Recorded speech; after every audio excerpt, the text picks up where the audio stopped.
Yes, the NBA playoffs are here. I gotta get into that. Big time fight Saturday night. Devin Haney, Ryan Garcia. It ain't gonna be for the title because of that damn Ryan Garcia and his weight issues. But damn it, it's still gonna be a fight. And oh, by the way, the fight continues because I got a whole bunch of people, especially from my community, the black community, coming after me because of something I said about Trump. I'm not backing up one damn bit. I got a lot of stuff to say. All I'm gonna say is this. My boy, one of my boys, always say it best when it comes to us. Sometimes, see, that's why I can't hang with y'all. That's exactly where I'm going. You find out. Stephen A. Smith Show coming your way. Let's go. I'm ready.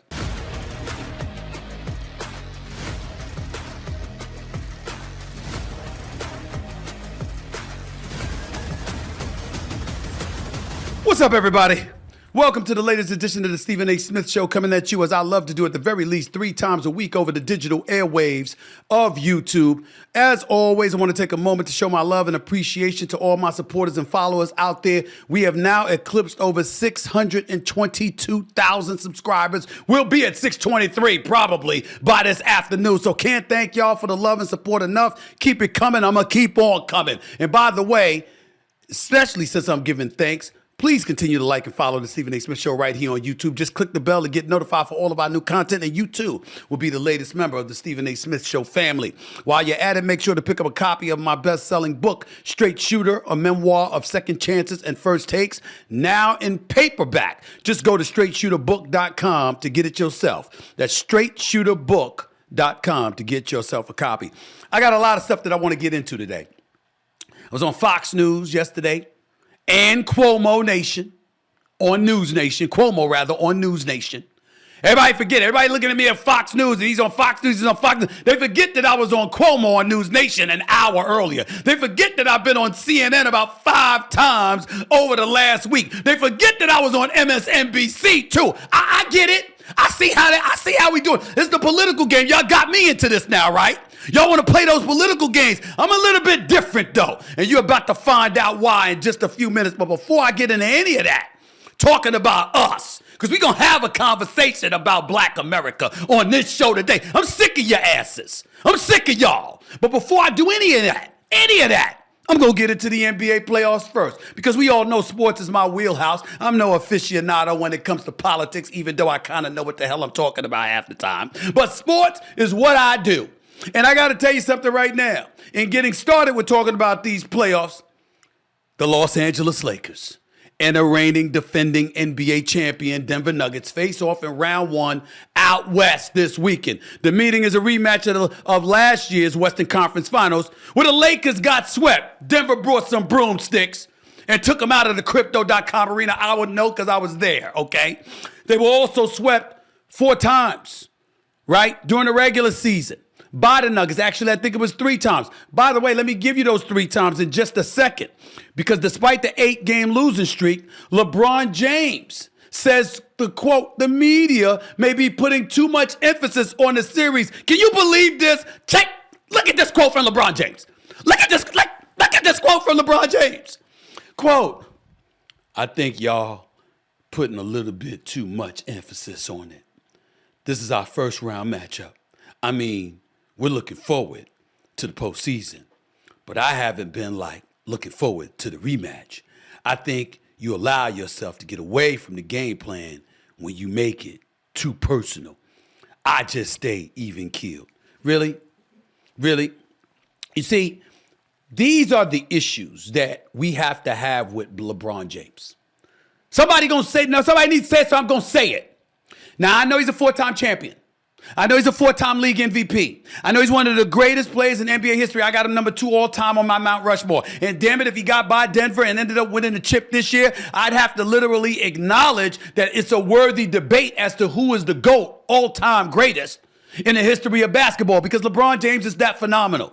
But there are certain things that he does sometimes that just rakes my last damn nerve. And this is one of them.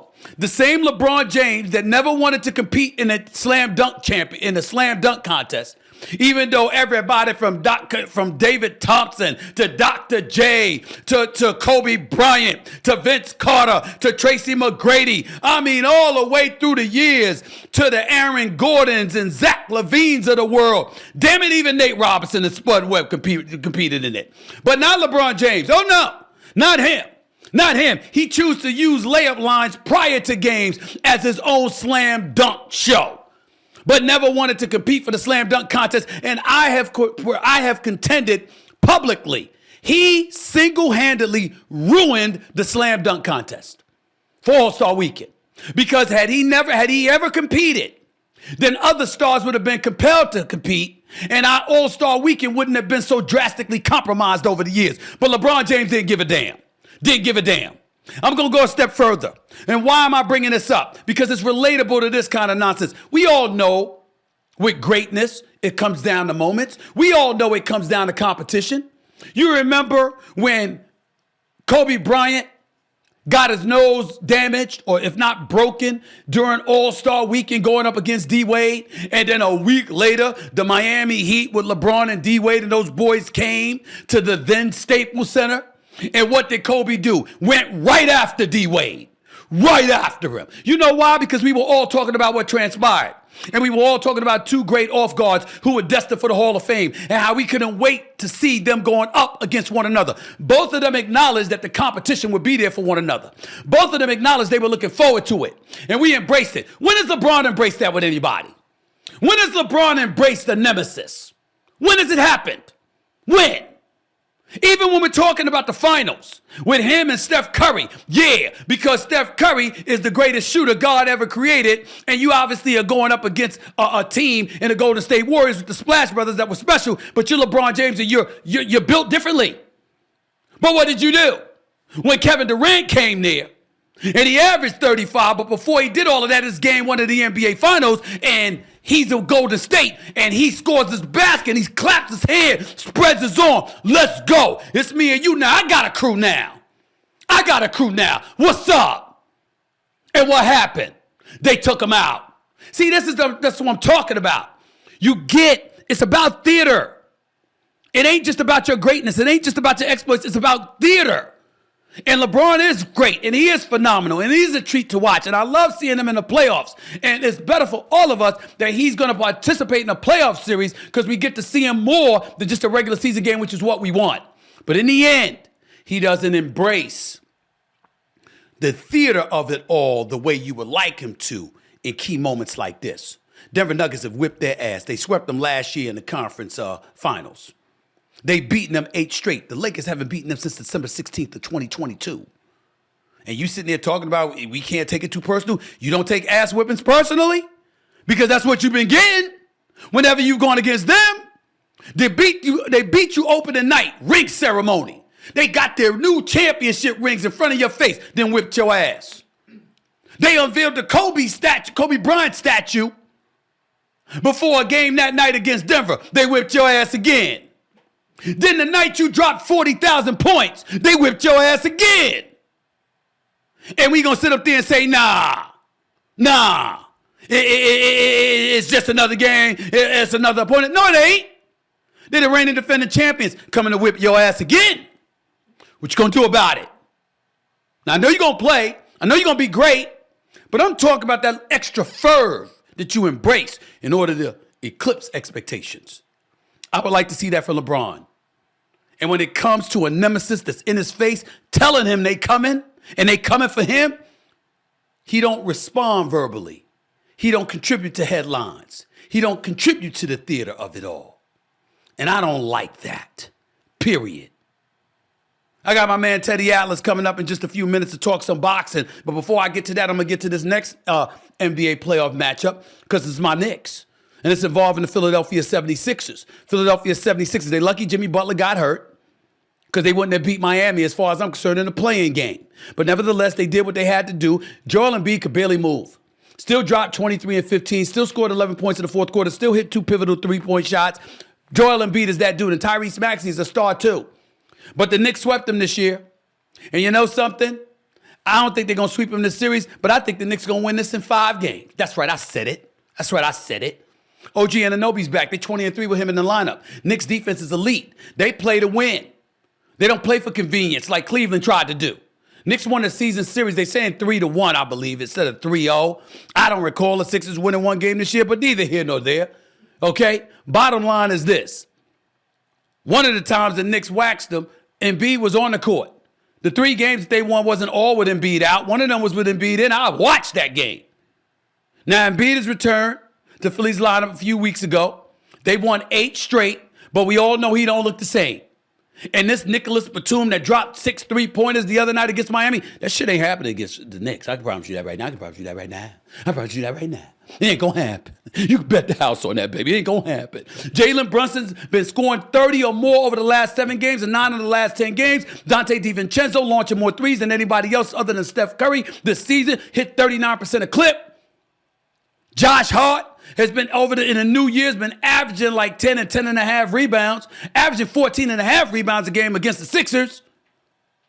Knicks defense gonna be elite. They're gonna rise to the occasion. They got home court advantage. You play at a slower pace. So guess what? You're gonna have to pound and beat into the ground. Get physical with them. Mess with those legs, those knees. I know I'm not encouraging hurt, injuries, and stuff like that. But damn it, desperate time call for desperate measure. We ain't win championships since 1973. Okay? I don't give a damn if you got to untie his shoelaces and trip him and twist his ankle. I don't give a damn what it takes. Do what you got to do, which the Knicks will do to win this series. Unlike my boy Tim Legler, who said it's going 7, I'm saying it's going 5. New York's going to win games 1 and 2. They're going to lose game 3. They're going to come back, win game 4 in Philadelphia, and then they're going to go back to the Garden and close it out in 5. 5. That's what's going to happen. Okay? One other series before I go to commercial break is the Suns versus the Timberwolves. One of the more intriguing first-round matchups, by the way, is those 2 teams squaring off against one another, all right? The T-Wolves obviously secured the 3 seed in the Western Conference by way of the second-best regular season in franchise history. As for Phoenix, all eyes will be on Kevin Durant, KD, Trey, as his playoff legacy may be on the line. Why would I say that? Kevin Durant is a 2-time champion and the 2-time NBA Finals MVP. I think he's one of the greatest pure scorers this game has ever seen. Once upon a time, I thought he was going to be the one to eclipse Kareem Abdul-Jabbar's all-time record, but it didn't happen because LeBron did that first. KD had a sustained ACL injury, all of this other stuff that certainly contributed to his derailment in that regard. Here's why I say this. Kevin Durant left for Golden State, I believe it's 2017, 2018. Actually 2016, I'm sorry. But 2016, 2017, 2018, and then did the 2018, 2019 season. They lost to the Toronto Raptors in the finals because KD tore his ACL, all right? Achilles, rather. And because he was gone, because he was out, that's the reason the Toronto Raptors with Kawhi Leonard won. Had it not been for that, they would have swept Toronto. There was no way they were beating Golden State with Kevin Durant in that lineup. Having said that, do you know that Kevin Durant hasn't been out of the second round of the playoffs since? It's been about 6 years. He ain't been out of the second round. This is one of the greatest players we've ever seen. Can't get out of the second round. Now, it'd be one thing if this was the beginning of your career like Joel Embiid for the most part. But Kevin Durant's he's 35. Times one, as great as he is, as marvelous as he's been this year, spectacular as he's been. Bottom line is, you can't just be going home early. Not when you got Devin Booker and Bradley Beal as your teammates.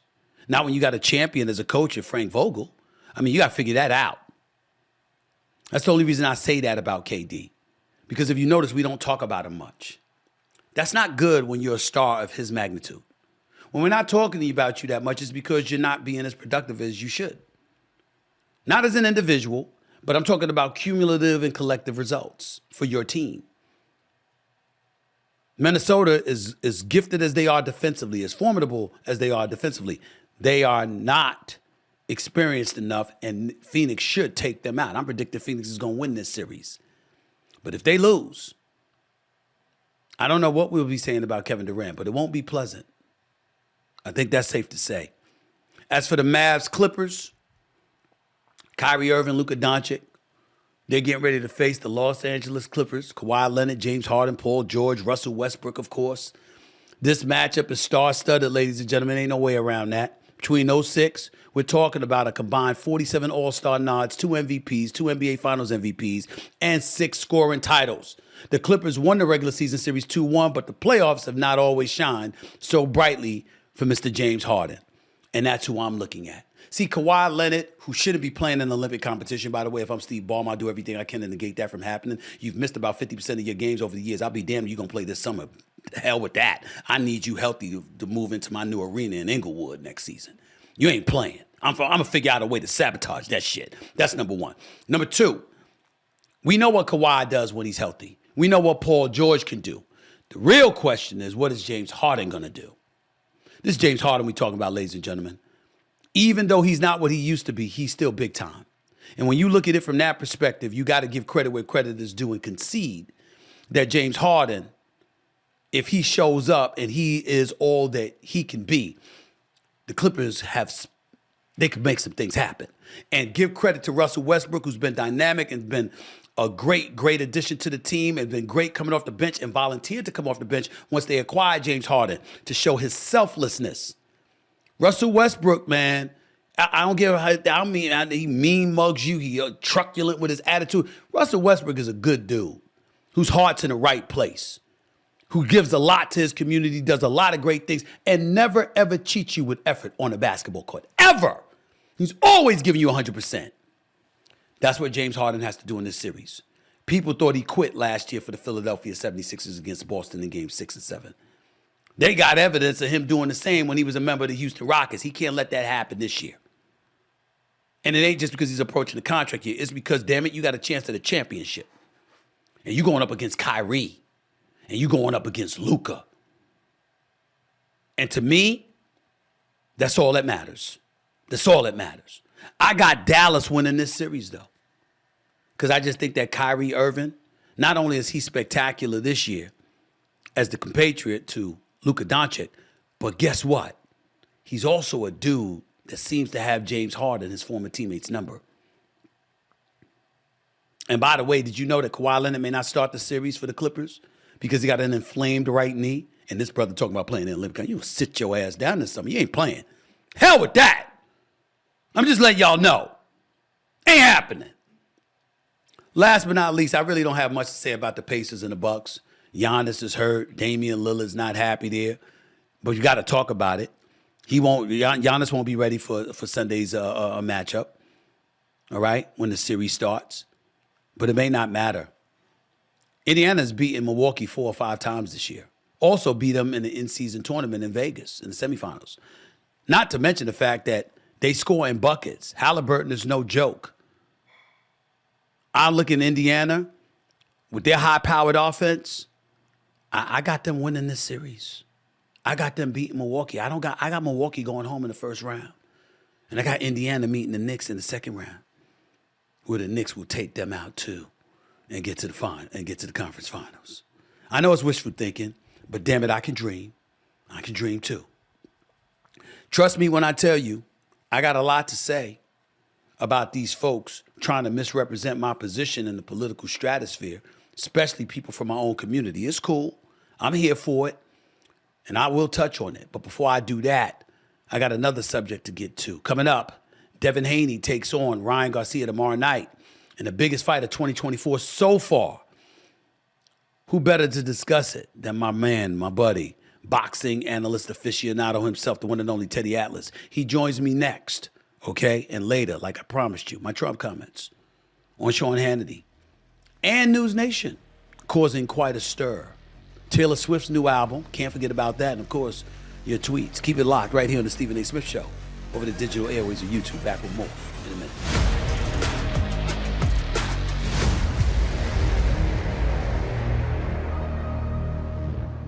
Okay, everybody, you know what time it is. It's time for Stephen A.'s Weekly Picks. You see, I've teamed up with Prize Picks to bring you my favorite picks for every big-time game or sporting event.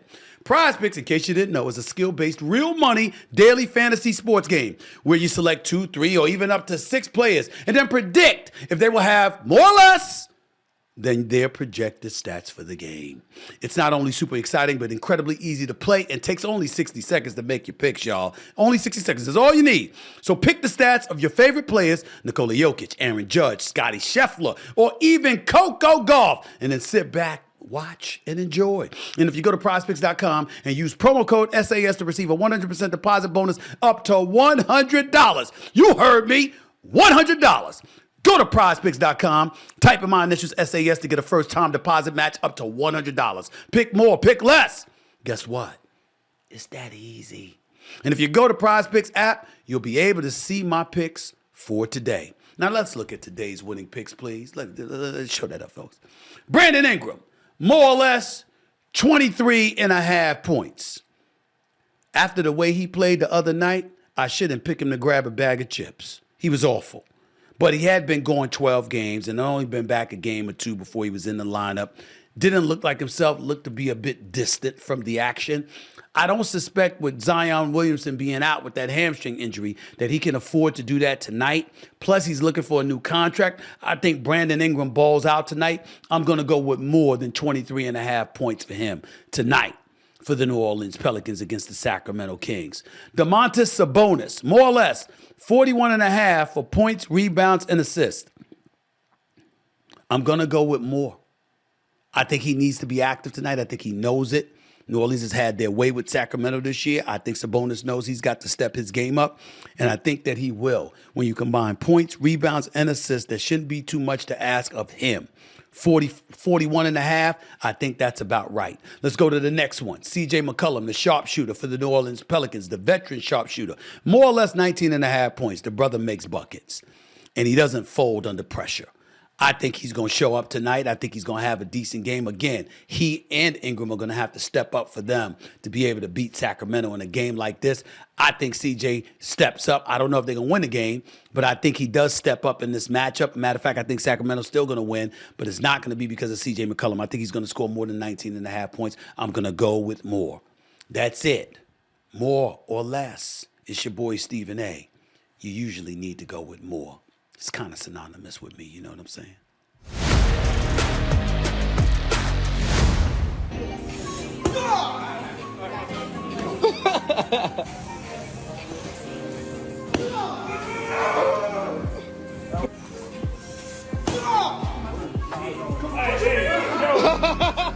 Ladies and gentlemen, this is a classic example that size doesn't always matter.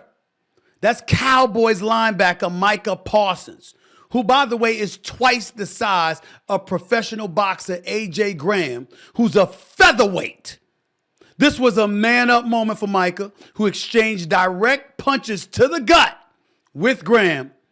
And my man Micah actually had to tap out. By the way, A.J. Graham is 127 pounds with a 10-0 record that includes 6 knockouts. Now, I could get on my man Micah by simply saying he reminded us all of what Cowboys do. They tap out. That's what they do, at least in the National Football League. But I love my boy Micah. And boxers are no joke. You know, it reminds me when Francis Ngannou went down. I never thought I'd see him fall like a damn tree when he got hit by Anthony Joshua last month in their fight. I mean, Lord have mercy. I don't know if he's waking up, if he's awakened yet. That's how vicious that knockout was. There's levels to this. Boxing's a different skill than MMA, et cetera, et cetera. So I just think that needs to be said. But in this case, Micah Parsons, 127-pounder, had him tap out. It's not a good look if you don't know boxing. If you know enough about boxing, you'll realize the smallest dude can put you to sleep. Because they know how to catch you right. You know what I'm saying?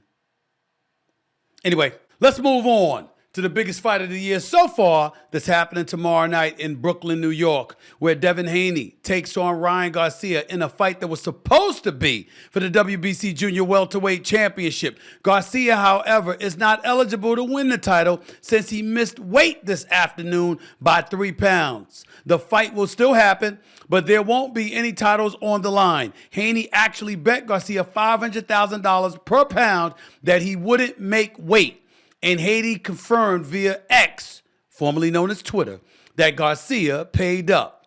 As for not making weight, Garcia went on X and posted the following message. Quote, "Why would I force myself to make weight so I can be weak? Nah, I'm here to win. That's it." End quote. Now, we talked about the fight earlier this week with promoter Oscar De La Hoya, but who better to break down what we're getting ready to see between these two fighters than my next guest. He's a Hall of Fame boxing commentator, a trainer to 18 world champions, and he hosts the Fight with Teddy Atlas podcast. Please welcome my buddy, my brother, the one and only Teddy Atlas. What's up, big time? How are you, buddy? How's everything? I'm doing better. I see you. I'm with you. Anytime I'm with you, I'm doing a little better. Be with a good person. Forget about a good talker. I'm talking about a good person. Always blessed to be with you. Thank you so much, buddy. You know, I feel the same way about you. Tell me, what does it mean to somebody like you if a fighter like Garcia doesn't make weight? He's saying he doesn't care. He's just trying to be strong. He's not trying to be weak for the fight, but he didn't make weight. What does that mean to Teddy Atlas? First of all, this is a guy who was lightweight. He moved up to junior welter, so it shouldn't be a problem, right? He should be able to make weight. That's not the issue, Stephen. The issue is what's been going on for the last 2 months with the craziness around his so-called training camp, around the promotion of this fight, the tweets that he's been sending out, the posts that he's been putting on his social media. Look, I'm going to get right to it. This fighting shouldn't be taking place. I don't want to keep anyone from making money. People are going to get very upset what I'm about to say, but the New York State Athletic Commission should be ashamed of themselves that they're letting this fight going on without proper evaluation. Now, they might turn around and say, hey, we did some kind of evaluation with our doctors. I don't know about it. I don't know that the public knows about it. All I know is that when he's been doing this kind of crazy stuff, where he said he was kidnapped, and he posted, said that he was brought by a cult into the woods to watch little kids get raped. When he said that when he was smoking weed 5 weeks before the fight and posting it, when he was drinking a bottle of liquor 5 weeks before fight and he was posting it, and when he looked like he was all messed up and hung over, and he's posting all kinds of crazy things, almost crying, like he's screaming for help. There's something wrong. There's something wrong. And the first priority of a New York State Athletic Commission, which, at last I checked, they're open because of taxpayers' money. Now, I know that they want to make money. I know that they're tied into the promoters. I know that if promoters don't put big fights on in New York, there's no reason to have a boxing commission. I get it. But I also get that their responsibility is to look out for the welfare of the fighter. That means that a fighter should get in the ring in sound body and sound mind. You can argue this anywhere, that there's plenty of evidence that Ryan Garcia is not of sound mind. Did you see the press conference yesterday? I mean, it was just horrible, the things that he was saying. And it's not trash talk. It's crazy talk. But Teddy, Oscar De La Hoya came on this show just a couple of days ago, and he said he was concerned too. I love you. I'm sorry to interrupt you. He's the promoter. He's the promoter. Right. No different than Bob Arum. You ask Bob Arum something about fight, he'll say, yeah, he's better than Muhammad Ali. Yeah, he's better than Roberto Duran. Yeah, he's better than Sugar Ray Robinson. And meanwhile, the guy will go and lose 5 fights straight after that, because he's the promoter. He'll say anything to promote, anything to make money. I don't care what he says. I think that at least let me tell you what he said, Teddy. What he said was he was concerned about Ryan Garcia. And Ryan Garcia said to him, Oscar, I'm trying to promote the fight. I'm just promoting the fight. That's all. He said it was an act that he's promoting the fight. This went beyond promoting a fight. I mean, if you get a hold of some of the things that he's been, and again, I'm not trying to keep anyone from making money. God bless them. What I'm trying to do is make sure somebody doesn't get in already a dangerous place. My business, 50 years in it, is a dangerous business. It's tough enough dangerous enough to get in that squared circle into that ring when you're healthy. But if you're not healthy, and if you're mentally not healthy, then you shouldn't be in the ring. And a commission has a responsibility to make sure you're healthy. I don't know what they did. I don't know if they evaluated them or if they had proper people evaluate them. I just don't understand with everything that's out there, the evidence that's out there of his behavior over the last 2 months. I don't know how the commission sanctioned this. I really, truly do not understand how they can sanction this. I knew he was going to be overweight. The guy's not in shape. The guy only went into training camp 5 weeks before the fight. Before that, he was posting all this just crazy. He said that his therapist recommended hallucinogenics. I mean, just the things that he was saying and the look of him. You were getting him posting. He was posting little things of him training in a parking lot with pads and stuff. You could see his muscle tone wasn't right. You could even look into his eyes, his face. You could see something just wasn't right. And his whole behavior hasn't been right. Steven, there's a precedent for this. I'm going to go back. I don't know if it's what's the precedent? What's the precedence? Are you going to go back to Oliver McCall when he was in the ring against Lennox Lewis? Oliver McCall, exactly, Steven. Of course you would know that. Of course you would get on it. Oliver McCall in the rematch with Lennox Lewis, he knocked Lennox Lewis out. I think it was in one round. In the rematch, he had the poor guy had all kinds of problems. Alcohol, drugs. He was in an alcohol drug detox. He was going through that. And if my memory serves me correct, he even, as crazy as this sounds, he even did some of his training the last couple of weeks in the detox, in the alcohol rehab center. He was in no condition. Forget about physically. He was mentally, emotionally in no condition. Shame on the people around him. Yeah, I said it. Shame on the people around, because money, there's a reason why they say money is the root of all evil. They let him get in that ring. I know that, a man is responsible for himself, but in this kind of situation, the people around you, your trainers, people around you, they have to also have some of that responsibility. They get paid. They have to have some of that responsibility too, and they have to take it seriously.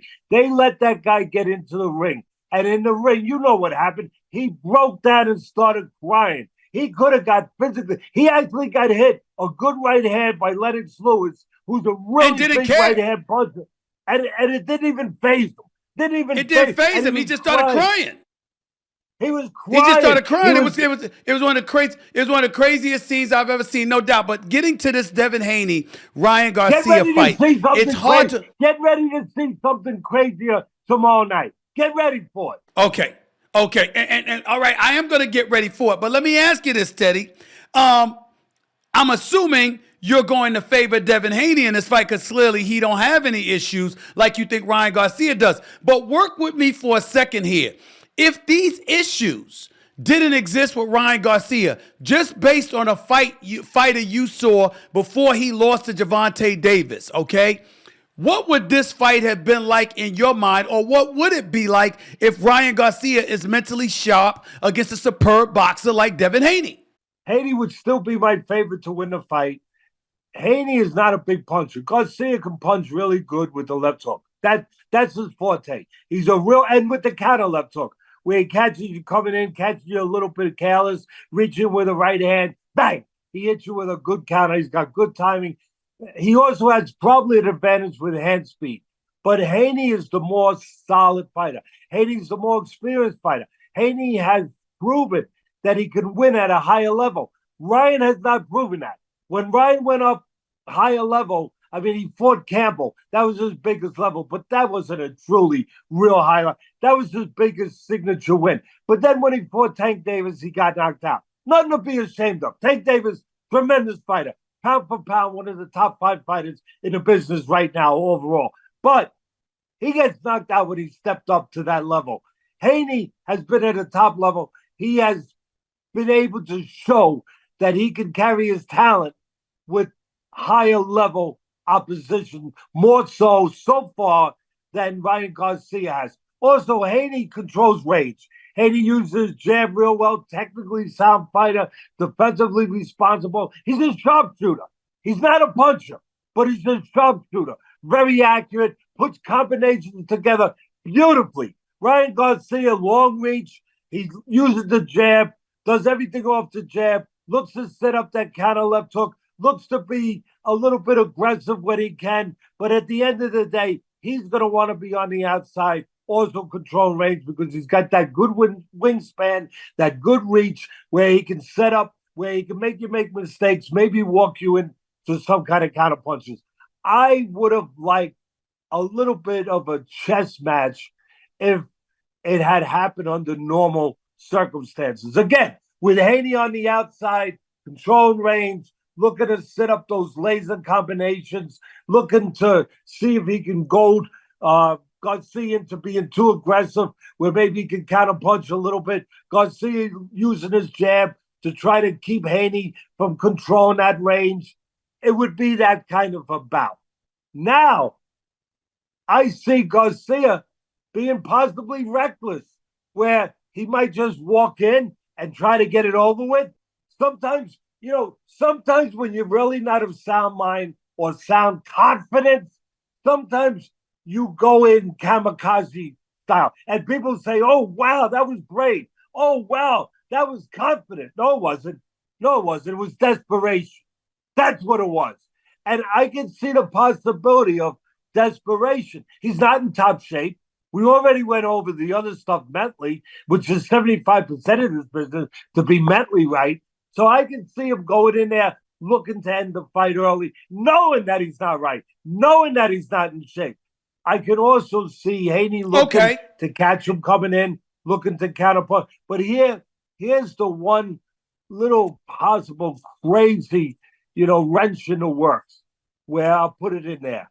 A little bit of an X factor, where Haney, the last two fights, even though he's not a puncher, he's a technician.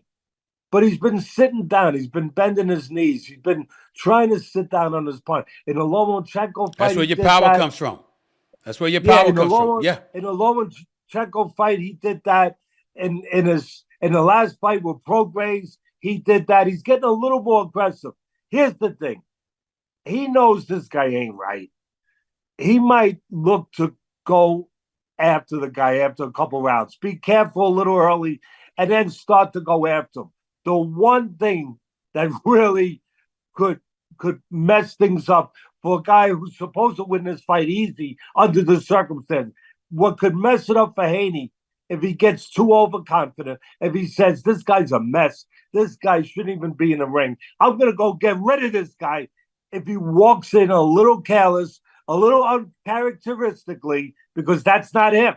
If he does that, he could walk into a left hook, and that would be crazy. Other than that, I can't see it going 4 or 5 rounds. I cannot. You have to have physical. You not only have to have physical endurance, you have to have mental endurance. You have to be together. I just don't see that constitution where, in this situation where Garcia could hold himself together for anything more than 4 or 5 rounds. I just don't see it.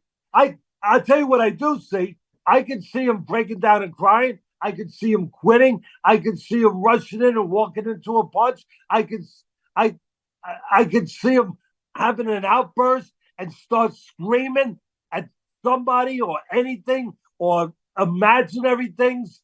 I hate to go there. I really do. I hate to go there. Because I don't wish anything bad on anybody.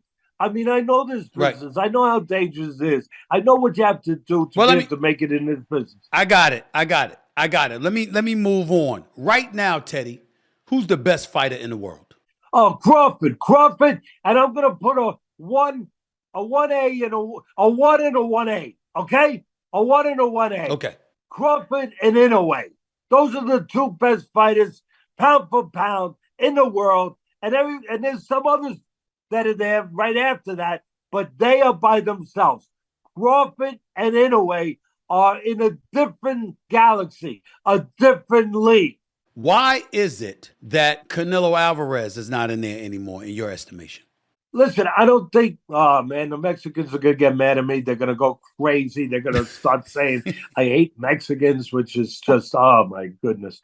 What are you going to do? You got to be, what are you going to do? I mean, I got to be consistent. He has not, he has not fought the guys. Yeah, I know he made a mistake. He went up to light heavyweight. You know what? I salute him for that. And he fought people. And he realized it was a mistake. He didn't realize it was a mistake. But other than that, he's not fighting Benavidez. He's taking on guys that are kind of handpicked. Yeah, I know that he's got a nice resume. I know he's been around forever. He turned pro when he was 16. But I also know that I saw him lose 2 fights to Triple G. Yeah, I also saw him.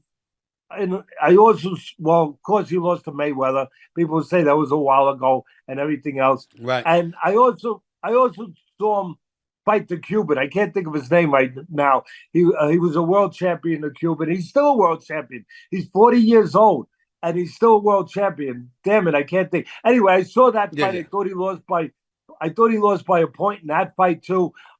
He's been very careful to avoid certain. I know he fought Kovalov. Kovalov was already past himself. He was already shot. He had just fought a war 2 months earlier with Yarde over in London, where he got dropped, where he almost got knocked out. It took a lot out of him. Right. So he's picked his spots. Look, he's the golden goose. He brings in the pay-per-view numbers. He gets to do that. I get it. And he's had a terrific career. But here's the thing. He is not the greatest Mexican fighter. That's where I get in trouble with the Mexican fans. They don't understand how many great fighters they've had. How many great, the history of boxing is full of great Mexican fighters, much more so than Canelo, because their resume is deeper than Canelo. They fought everybody, all the guys, all the monsters, all the Godzillas. They fought all of them, and Canelo hasn't done that.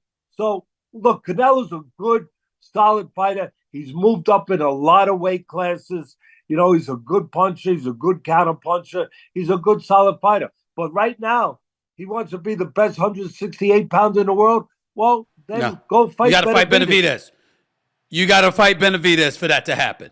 Teddy, I got to get on out of here, man. I appreciate you making time out of your busy schedule, buddy. Love you, man. Appreciate you. Thank you so much, man. And I hope that Ryan Garcia shows up and fights and doesn't have a mental breakdown in the boxing ring. None of us are wishing that. I sincerely hope that it doesn't happen. I know you're hoping that it doesn't happen. All right? Let's hope for the best. Hope for a great fight Saturday night. You and me both. Love you.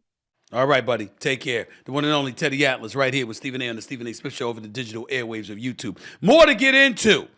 Taylor Swift, new album. Taking shots at Kim Kardashian, supposedly. Talking about that. And a bunch of people are coming after me. They don't like my political takes.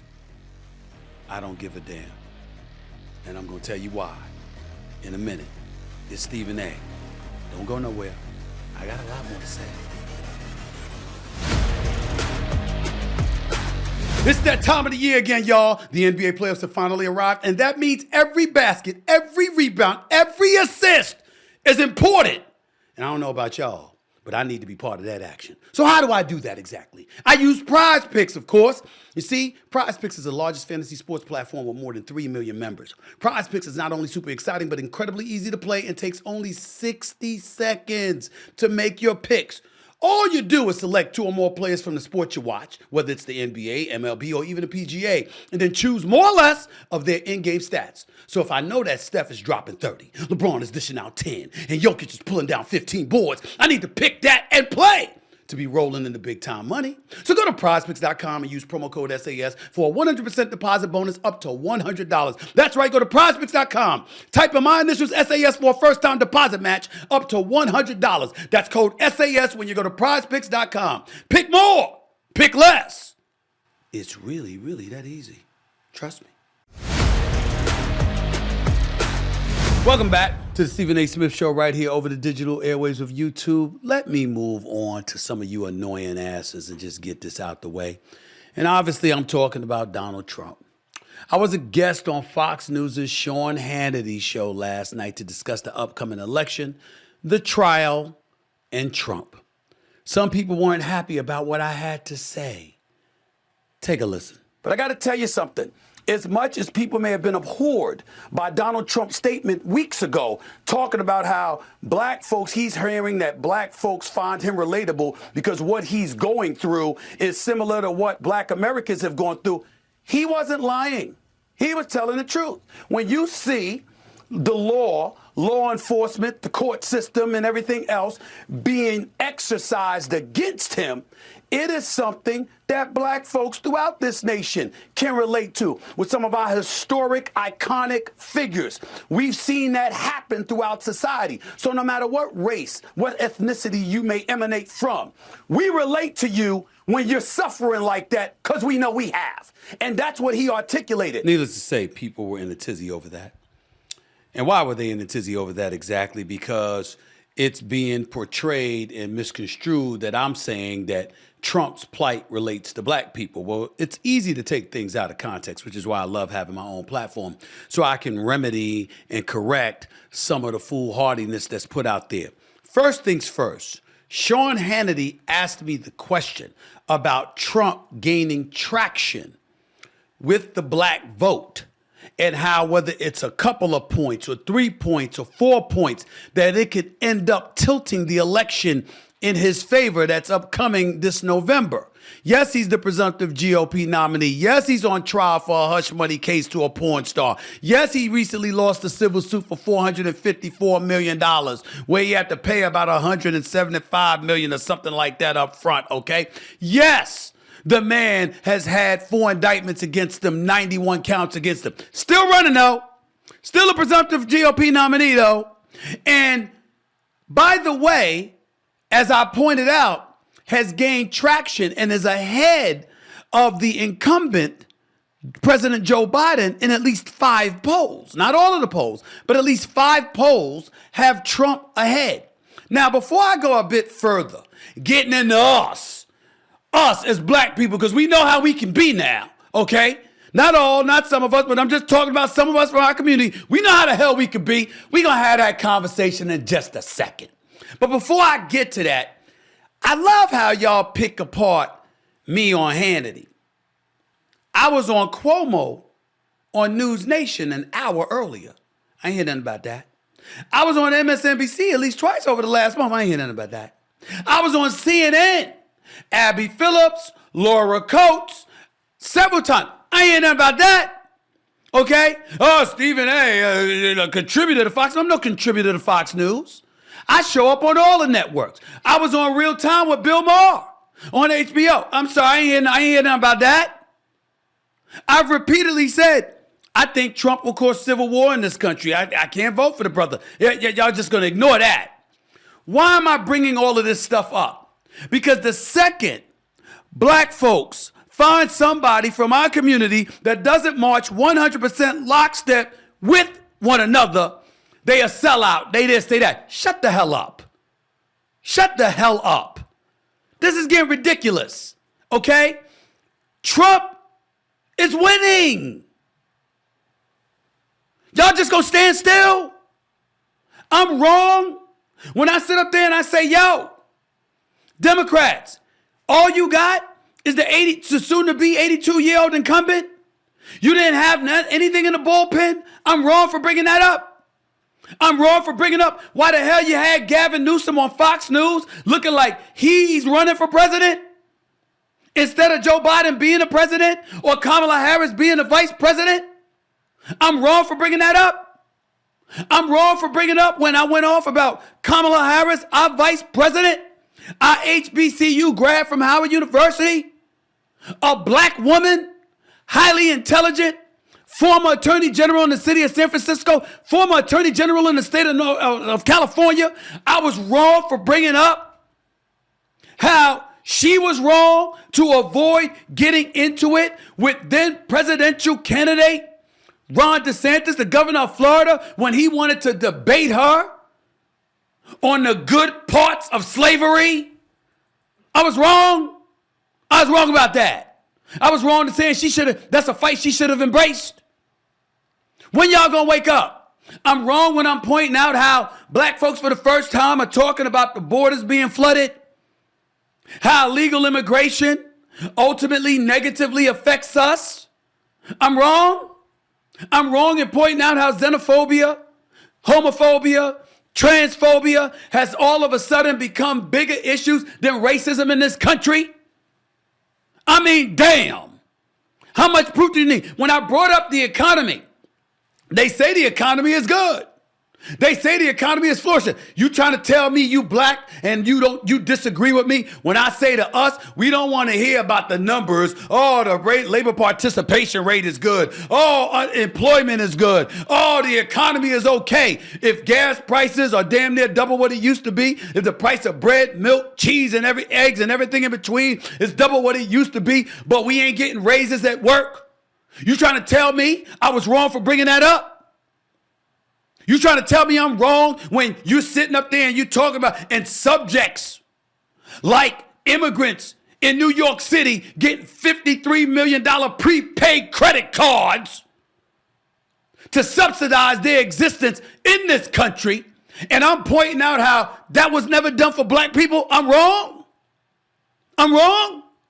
That's where we really want to go? That's what game we playing? I ain't talking politics. I'm talking life. I don't give a damn that I'm inundated with sports all day, every day. I'm a human being. I'm a black man. I'm a citizen of the United States of America. You don't see this shit happening? I'm supposed to just sit idly by and say nothing? The hell with me talking. Why ain't you talking? Why ain't you screaming to the high heavens? Why aren't you telling liberals on the left, yo, you need to stop with the extreme leftist stuff on the fringes with all of that woke stuff? What sex you are, whether you a male or a female, whether you can be a male but call yourself a female and get to compete against women or girls in various sports. You want those issues to be more prevalent than the stuff going on in our community that directly affects our lives as opposed to less than 1% of the damn population? What you doing? How come you ain't doing it? How come you ain't raising holy hell? How come you not speaking up? And by the way, to get specific, when I brought up Trump and whatever relation he has with black folks, the question that was asked to me was the supporters of Trump. Why are they doing so? I said black folks want to be safe in the streets of America.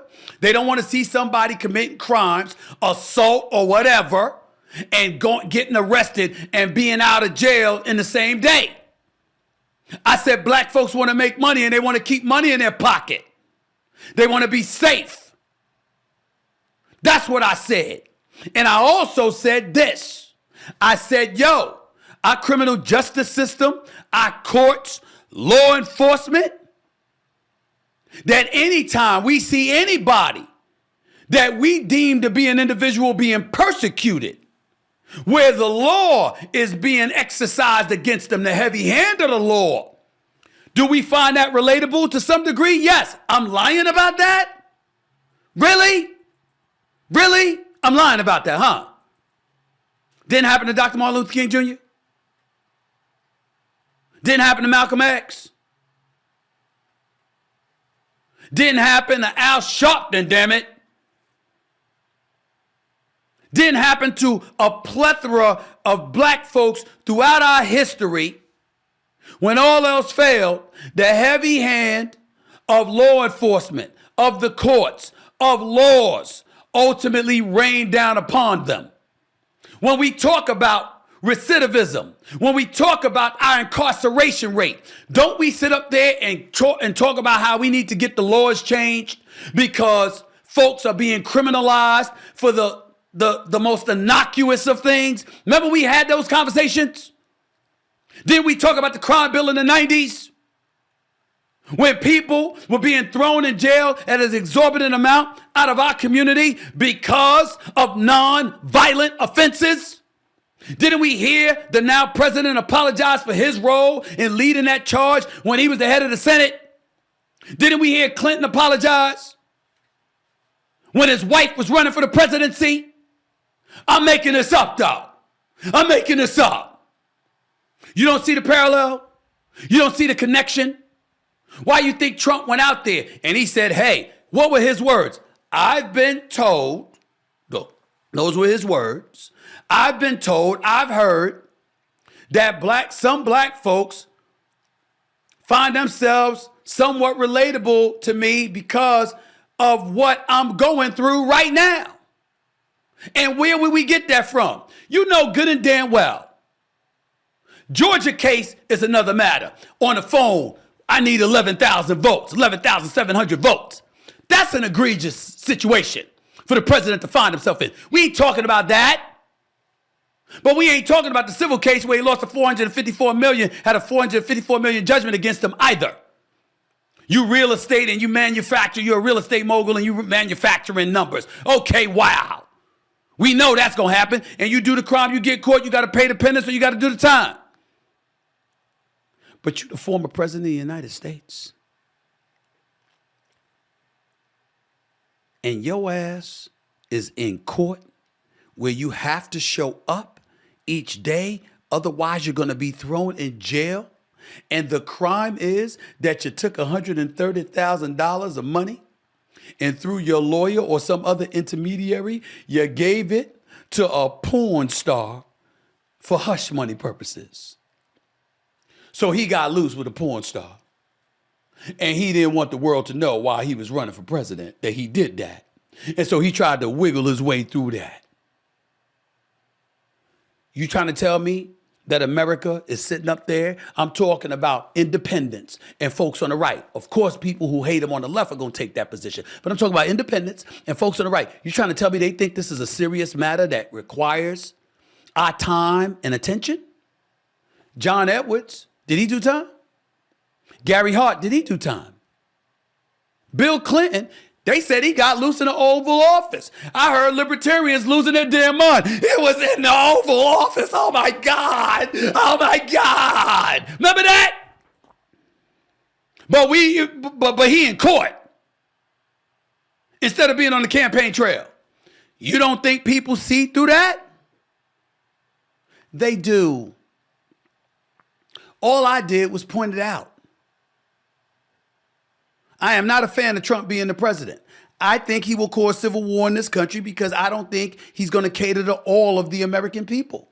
I think he's just going to cater to people who voted for him and who are loyal to him. And the rest of us be damned. That's how I view him. But that doesn't mean I get to close my eyes and be completely oblivious and ignorant to the stuff the Democrats are doing to lose the damn election. I said it before and I say it again. Beat him. Beat him. Get a bullpen. Have some other candidates. Find folks with pizzazz that can talk to the American people and resonate. Don't act. I'm not saying you're doing this. I'm saying from an impression, from a perspective matter. Don't act like what you're doing is you want the president to get through the election. And then after that, damn it, God rest his soul, he could end up passing away or something and Kamala Harris can become president that way. No! You want to be president, run for it. Beat them. Show that you can compete. That's what we got to do in anything we do in life. That's all I'm saying. That's all I'm saying. You want to come at me? Feel free. Ain't nobody running, ain't nobody hiding. Don't have nothing to do with sports, don't have nothing to do with politics. It's got everything to do with me. I'm Stephen A, baby. I'm who the hell I am. I ain't here to make friends nor enemies. But I'm going to give you the truth as I see it. Because I'm living in this world. I'm paying taxes. I'm paying bills. I'm living life. I see some of the things that's going on. And I don't agree with everything. I don't agree with a lot of stuff on the right. Marjorie Taylor Greene, I don't even want to hear from this woman again. Oh my God, how does she have an elected seat? How is she a legislator? A legislator. How? Make me wonder about some of those folks down there in Georgia. But there's a host of Republicans I would have voted for. I would have voted for John Kasich. I'd have voted for Chris Christie. Without question. I would have voted for Nikki Haley. Yes, I would have. Because I don't like what I'm seeing. But I'm the same dude that voted for Obama and Gore and Kerry and Clinton. Hell, I voted for Dukakis. Come on. At some point, how much can you take? How many years are we supposed to hear Armageddon is arriving? Oh my God, if you vote for this guy, the world is over. We'll never recover. Well, HW was in office. We recovered. W was in office. We recovered. Trump was in office. We recovered. At some point in time, it ain't about how awful the other person is. That shouldn't be your claim to fame. It should be what you bring to the table. I wish I could have played in the NBA. My scrub ass, I just need to find another scrub that's worse than me so I can go out there representing the NBA uniform. That's going to make your eyes more appealing to the product if Stephen A was playing in the NBA instead of LeBron or somebody. Wake the hell up. Show what you made of. Instead of engaging in fear-mongering and demagoguery to get your way. Win, damn it. Last point. Trump is busting y'all ass. That's what he's doing. He better end up in cuffs. He better end up behind bars. He better end up in a zebra suit. The last thing you want is on election night for Trump to still be the GOP nominee, and it comes down between him and Biden, because what it will mean is that you've been talking all of this stuff, Russian collusion and everything else, all these years, and still couldn't touch him. That ain't Stephen A's fault. That's y'all's, because y'all chirped and didn't get it done. I'm not rooting against liberals. I'm not rooting against Democrats. I'm saying you're defeating yourselves, and I'm tired of watching you do it. There's a difference. You're going to quote me on something. Quote me on that. I swear. My boy says it best sometimes. Sometimes. I can't hang with y'all. I just can't. Moving on to the world of pop music before I get on out of here. Swifties woke up with a lot to be excited about. At midnight last night, Taylor Swift released her highly anticipated album, The Tortured Poets Department. And she had a big surprise for fans. It's a double album. At 2 a.m., the Grammy winner posted 15 additional songs on Instagram. The second installment is called The Tortured Poets Department, The Anthology. I'm sure my daughters have already listened to it about 10 times. They love Taylor Swift. I can't even tell you how much they love Taylor Swift. And we don't love nobody more than Beyonce, though. Beyonce is it. All that in a bag of chips. She the truth, okay? But Taylor Swift, I keep telling y'all, that concert I went to was off the chain. Now, I don't understand why the hell she going after Kim Kardashian. I don't understand that. You're going after Kim Kardashian, I'm going to have to say something. I'm going to have to say something about that. We don't like that. You understand? I don't know why you doing that. Long history there and stuff like that. Ain't trying to get into that too much. Don't quite understand why you would do such a thing. But you know what? Taylor's doing her thing. Kim Kardashian doing her thing.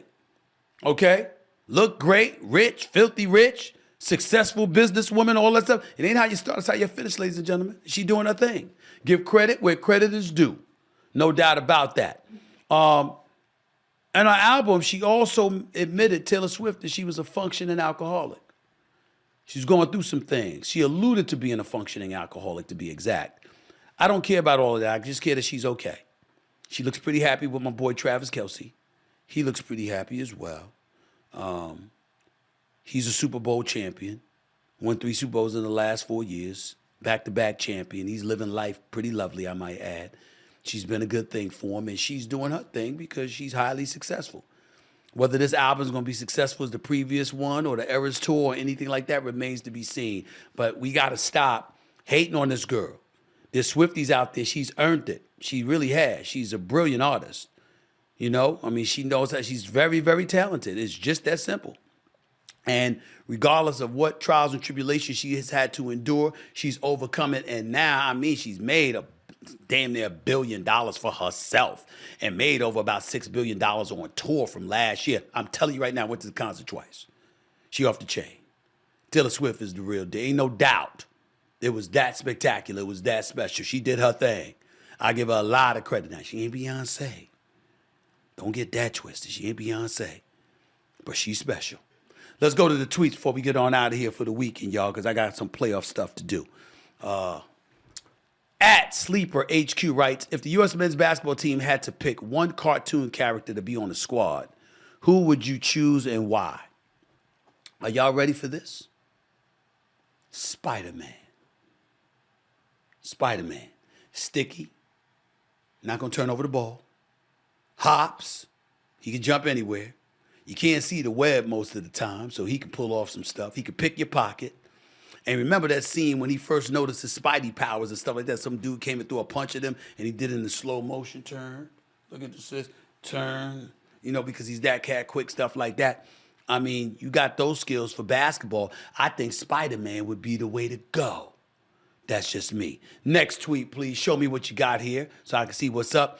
At Just Posa, P-O-S-A, writes, you must remove one finger and one toe from each hand/foot. Which finger toe do you choose? Some of y'all are sick. What the hell you watching? Texas Chainsaw Massacre or something like that? What the fuck's going on with y'all? Why y'all sending these tweets? What's up? We're getting rid of one finger, one toe? Obviously, you'd probably pick the pinky toe to get rid of, okay? And I'd pick it on my left instead of my right because I'm right-handed and stuff like that, which means you lean to your left for leverage and stuff like that. Yeah, I'd probably do that. And the same thing, your pinky toe and the pinky on the hand. You want to hold on to the thumb. You want to hold on to the major fingers. If you could do without the pinky, if you could do without one thing, it'd probably be the pinky. But me personally, I would like to keep all my parts. That's just me. I'm sure that's most people, most sane people. Last tweet for the show before we go into the weekend. At 30 got next, right? What's your favorite NBA jersey of all time? I'd have to say 30 by Steph Curry. What I think you're alluding to with your avatar. I got to tell you something right now. Your Twitter handle, X handle. Steph Curry's the greatest shooter I've ever seen in my life. And I'm partial to shooters. Dudes who can drop numbers from long range are always, always, always special to me. So I would have to say that. That's it for this edition of the Stephen A. Smith Show. I hope y'all heard me loud and clear. Hope y'all enjoyed the show. Thanks again to the great Teddy Atlas for coming on to the show, joining me to discuss the Devin Haney, Ryan Garcia fight. Sincerely hope that Ryan Garcia is okay mentally. Win, lose, or draw, that he goes in there and gives us a great fight against Devin Haney, and he is as sane as I hope and all of us hope he is. Teddy Atlas is concerned. I don't blame him one bit, but we're hoping for the best. A great fight, and for both fighters to depart from the ring healthy and richer than they were before they entered. So I'm looking forward to that, making sure y'all watch that. Make sure y'all watch all the NBA playoff games. You got a playing game tonight, okay? And then you got a couple of playing games tonight, and then you got the playoffs, which begin tomorrow. I got a quadruple header on ABC and ESPN throughout Saturday, and then there's a doubleheader on Sunday. So I'll be on TV all weekend long covering the NBA playoffs for ESPN and ABC. So I will see y'all on Monday. Until then, everybody, I hope you enjoyed the show. Peace and love. Be safe. God bless. Enjoy your weekend.